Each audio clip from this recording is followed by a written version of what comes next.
Man, don't go touching my glasses. I didn't touch the lens. This is real honesty. Oh God, with Jonn Ritland and The Dubinator. I forgot he hit record a SmackDown Live. What are you calling this? Al Greensville. Brilliant. Absolutely brilliant. It's a deep cut for everybody. That means... but nobody blades anymore. It'll hurt. Ric Flair bladed just hearing that. Probably. So anyway, Charlotte and Becky are cutting promos. Yes. And then Carmella's also out there. And what's the one line that Charlotte said? Because it was a decent opening segment, but she said, "You're a diva living in the woman's era." Yeah. Or something like that. Which was, and I was sitting there going, ooh, ooh, burn. Also not wrong. No, it's not, because Carmella's trying. I don't want to... she is like a lot of women from that area. It's like she started off as a hairdresser, and now she's women's champion. She's like how some of her fans are. She thinks she's better than she actually is when she should know her place. Which is not in the ring. She's tried, but it hasn't worked. She can be a good mouthpiece for somebody. Yes. Because she gets good heat. I just don't think her being champion or being in the ring is a They're good going to end idea. up pairing her up with the Iconics at some point, just for the sake of... Yeah. Just for the sake of being a triplicate of absolutely annoying. They should have done that before. Instead of bringing Ellsworth back, they should have had the Iconics help Carmella. That would have been more believable. Because the Iconics at least would have been doing something. And more... It lends Asuka more credence as to why she gets distracted. Right. When you've got two people picking on you instead of one chinless wonder. Is it because Asuka swings both ways? Is that what you're saying about being distracted? She does. She does. Beat. Yeah. At least she seems to. But anyway, so that was a good line by Charlotte. Yeah. Good opening segment. Paige, of course, comes out and makes a tag team match with two women against two women. It's not a joke. She made a tag team match because we haven't seen Mandy or Sonya in a while. Because Paige has been rubbing off on Sonya Deville. Mm-hmm. So Carmella's on commentary, unfortunately. And Corey Graves is acting like every 8-year-old Mark. Especially when Mandy came out. Mm-hmm. But Sonya is light years ahead of Mandy, good God. Mandy's not terrible. I don't she's think not you're her type, though. No, but Sonya at least is good in the ring. Yes. I guess I recognize this Sonya. That wouldn't even matter. I know, it wouldn't even matter if Sonya was straight anyway. Would have no chance. But Charlotte and Becky won. Mm-hmm. It was a good match. Yes. For what it was.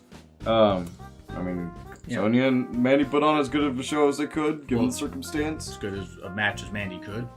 Yeah. I mean... Which is better than some. True. Like And Carmella. who is going to turn on who at SummerSlam? Is Charlotte going to turn on Becky? Is Becky going to turn on Charlotte? I think Becky's going to get heat so she can literally be straight fire. Okay. So she's going to set herself on fire. Like a No. Tibetan monk? No, not Okay. like that one wrestler. Oh, God, from the Philippines. Yep. Because when you're from the Philippines, you're either crazy or stupid. We're going to save our predictions, by the way, for just after Or this review. perfectly normal. Those are rare. Yeah. He'd Like be- Duterte. He is crazy and stupid. Who? The president. Oh, right. Yeah. Oh, God, that guy. The Bludgeon Brothers beat up 3 jobbers. It wasn't even a match. Yes, the triple threat, as they called themselves. They were not the triple threat. They're more alive than the current triple threat. Just saying. True. It's unfortunate. Candido died at 35, and Bam Bam died at like 47. Yeah. Shane Douglas somehow was alive out of all of them. So was Francine. They were a great trio, though, despite the fact Shane Douglas at that point was pretty broken down. But Miz and Daniel Bryan, we're just going to condense all this stuff into one segment here. Right. They had the NXT talk, which was terrible. Bryan should have been embarrassed to be... I was embarrassed for Bryan to be involved in that. Because NXT at that point was shit. Yes. For everybody. I mean, I don't care who it was. They talked about that. Then talked about title reigns. Daniel Bryan retiring. Miz talking up the whole thing about how he needed to adopt a safer style. These segments were great. They were well done. And they were executed well. Especially given the circumstance of SummerSlam is just around the corner. And it's free for new subscribers. Exactly. Yes. Only on the double E network. That would be Kurt promoting it. Yes. Depends on the angle you approach it from.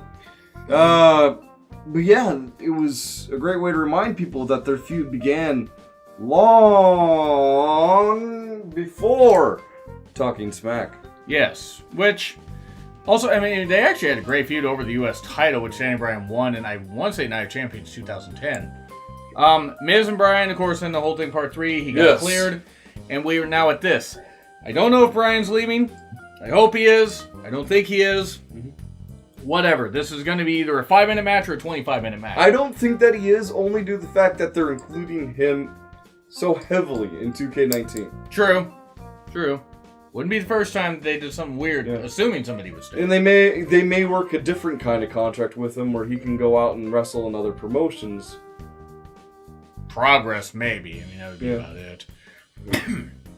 If he went to wrestle for Progress, I would be a happy man. And if Progress came back to Seattle, like they were here recently, we would go. Yeah, because Daniel Bryan, they could Washington, buddy. They could sell out a big venue there. Yeah. Then Joe talks to Paige, says, "Oh, don't worry, I'll let AJ say his thing. I won't do anything." He does the thing later. Aiden sings, and then I would love to see a match between Tyler Bate and Daniel Bryan. I need to see that now. That must happen. Aiden versus Almas, and it's over. Almas wins. Yes. Poor Aiden. Aiden English put on a good show. He did. And then he got beat. Yes. And that was to be expected, though. Handily. But the real winner is the man married Eddie Guerrero's daughter. Oh, right. God, I keep forgetting Aiden is. And then, of course, Jeff's kind of promo. Jeff is so focused. He is so fucking focused. Okay, and he was so fucking focused against Shelton Benjamin that he kept getting... Shelton Benjamin's back. Yes. Mr. Kiop. Kiop! But, man, Shelton kept attacking Jeff, but Jeff was so goddamn focused. He was so focused that he focused so much on getting his ass kicked for like 2/3 of this match. If Jeff doesn't retire by next WrestleMania, I'd be amazed. Because he is not moving well. Yeah. At all. I mean, Matt apparently retired or retiring very soon.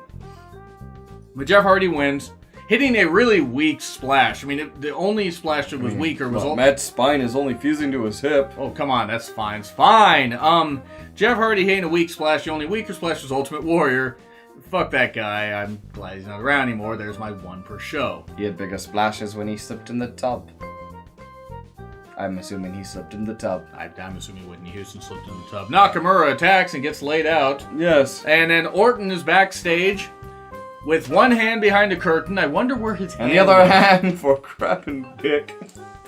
Man, he is just shaking his Viper all over the place. Randy, if any of that's true, you're a sick fuck. So Styles then has the best words. Yes. And then Joe comes out and reads a letter from a fan, Wendy Styles, which I assume is his wife? I don't know, actually. At first I thought he was going to mention Claire, but I guess Becky's still mad about that. You know they would have found a way to do that. If Impact and WWE had ever done a cross-promotion, they would have found a way. Oh, yeah, they would. Oh, God, yes. You know they would. Oh, God. Woo-woo. You know it? Oh, right. B-. Nothing was particularly offensive, but it wasn't like a B show. But it'd B-. I'd beg to differ and give it a B. Okay.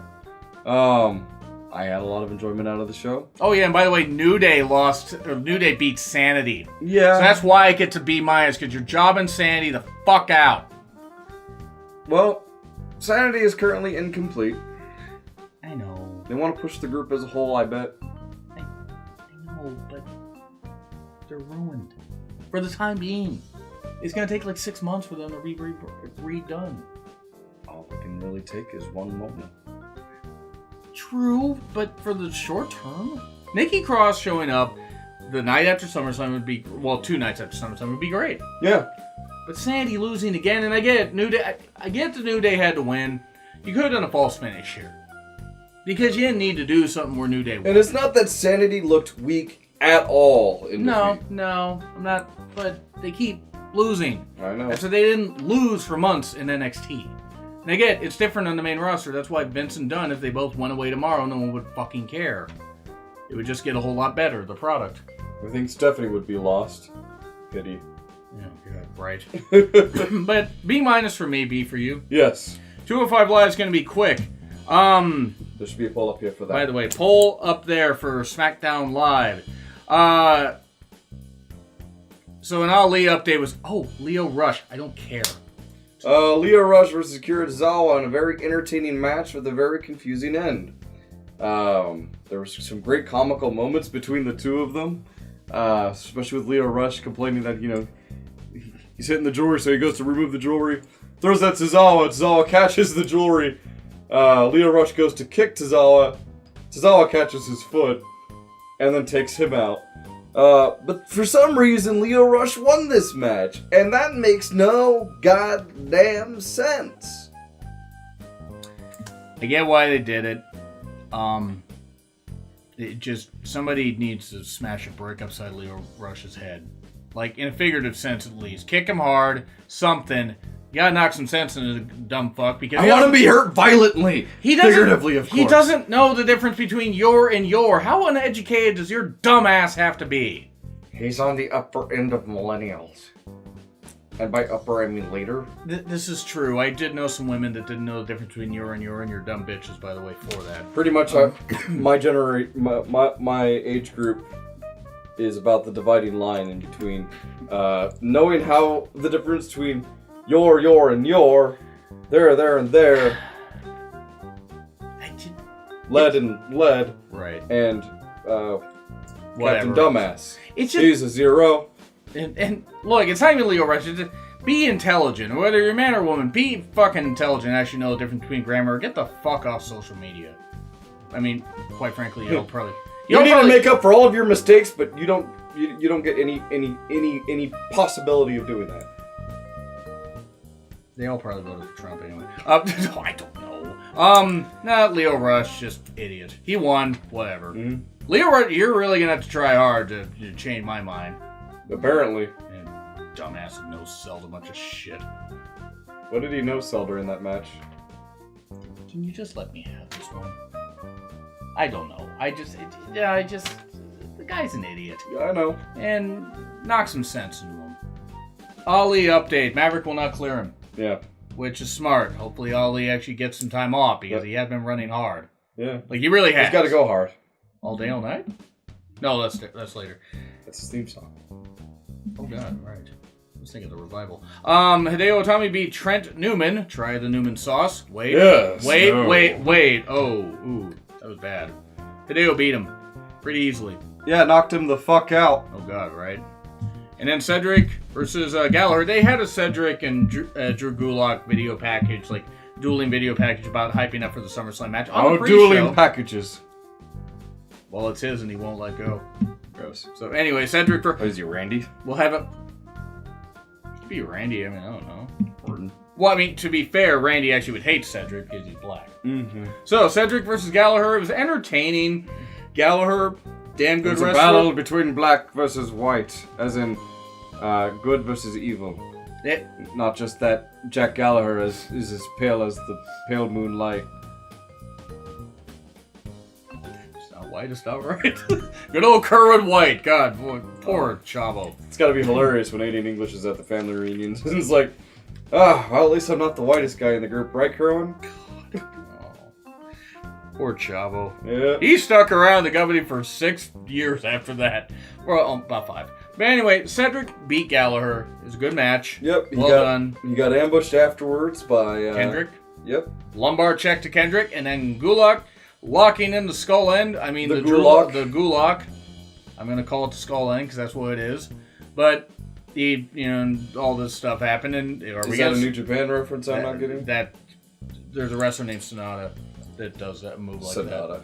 that. Yeah. Not spelled like with a T. No, Sonata. Sanada. Yes. Right. Okay. It's like Canada, but with an S. Yukimura Sanada. And I'm going to say B- for 205 Live. Yeah. That's fair. I mean, Lio Rush, any show he's on, I'm going to give a downgrade to it until he changes my mind. So, there's a poll for that, by the way, too. And do you agree, do you disagree with what we said? Do you think I'm too hard on Lio Rush? I'm not. Like, share, comment, subscribe. Twitter link, thumbnail. Yes. In the description. It's been Real Honesty with Jonn Ritland and the Terminator. Be back in a bit with the SummerSlam predictions. Yes. Oh god, SummerSlam is this Sunday. Ugh. Alright. I guess we'll see you soon.